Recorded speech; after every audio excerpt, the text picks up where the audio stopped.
Good evening, and thank you for joining us. Tonight, we're diving into the latest developments in the trade relationship between Canada and the United States. Just days ago, the two countries reached a new trade agreement, narrowly avoiding what could have been a damaging trade war. This deal brings a collective sigh of relief for businesses and consumers on both sides of the border. The agreement comes after months of tense negotiations and tariff threats. While the specifics of the deal are still being analyzed, it appears to address some of the key sticking points that threaten to derail the economic partnership between the two nations.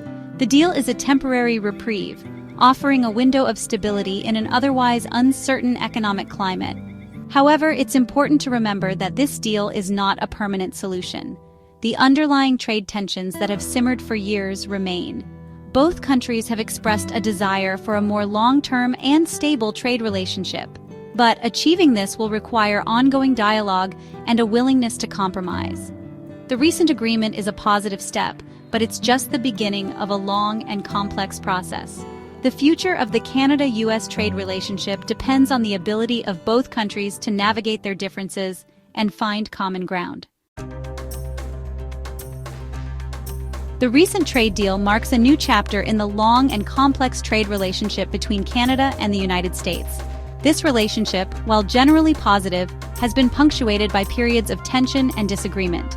Understanding this history is crucial to grasping the significance of the current agreement and the potential challenges that lie ahead. One of the most contentious issues in recent years has been the trade of softwood lumber.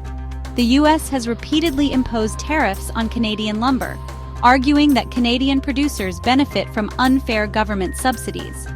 This dispute has been a major irritant in the bilateral relationship, costing Canadian businesses billions of dollars and leading to job losses. Another point of contention has been the dairy industry. The U.S. has long criticized Canada's system of supply management, which protects Canadian dairy farmers from foreign competition. The U.S. argues that this system unfairly restricts American dairy exports to Canada. These are just two examples of the trade disputes that have strained the Canada-US relationship. While both countries have benefited greatly from their close economic ties, these disputes highlight the challenges of maintaining a mutually beneficial trade relationship in a globalized economy. As Canada and the United States navigate their complex trade relationship, the Canadian province of Alberta is taking a proactive approach to securing its economic future. Alberta, known for its vast oil and gas reserves, is looking to diversify its energy exports and reduce its reliance on the American market.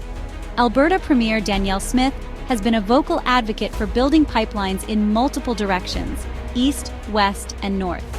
This strategy, she argues, will allow Alberta to access new markets for its energy products, reducing its vulnerability to fluctuations in the U.S. market. This push for pipeline diversification reflects a growing awareness in Canada of the need to reduce its economic dependence on the United States. While the U.S. remains Canada's largest trading partner by far, the recent trade tensions have underscored the risks of relying too heavily on a single market. Alberta's energy strategy is a prime example of how Canada is adapting to the changing global trade landscape. By diversifying its energy exports, Alberta aims to strengthen its economic security and create a more sustainable future for its energy industry. The recent trade deal between Canada and the U.S. has far-reaching implications for businesses and industries on both sides of the border. While the agreement has averted a major crisis for now, the lingering uncertainty surrounding the trade relationship continues to cast a shadow on many sectors. One example of the real-world impact of trade tensions can be seen in the case of a small business in Ottawa, Canada. This company, which manufactures specialized equipment, recently lost a $25,000 order from a U.S. client due to the threat of tariffs.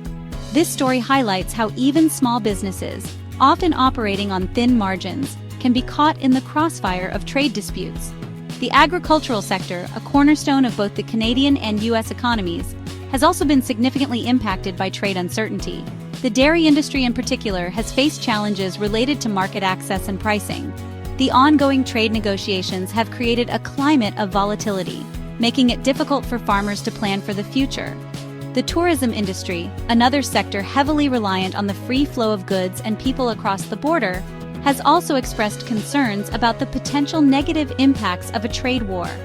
The uncertainty surrounding travel visas and border crossings could deter tourists from both countries, resulting in significant economic losses. Janet reporting for TB Bar TV. Don't forget to like, share, and subscribe for more.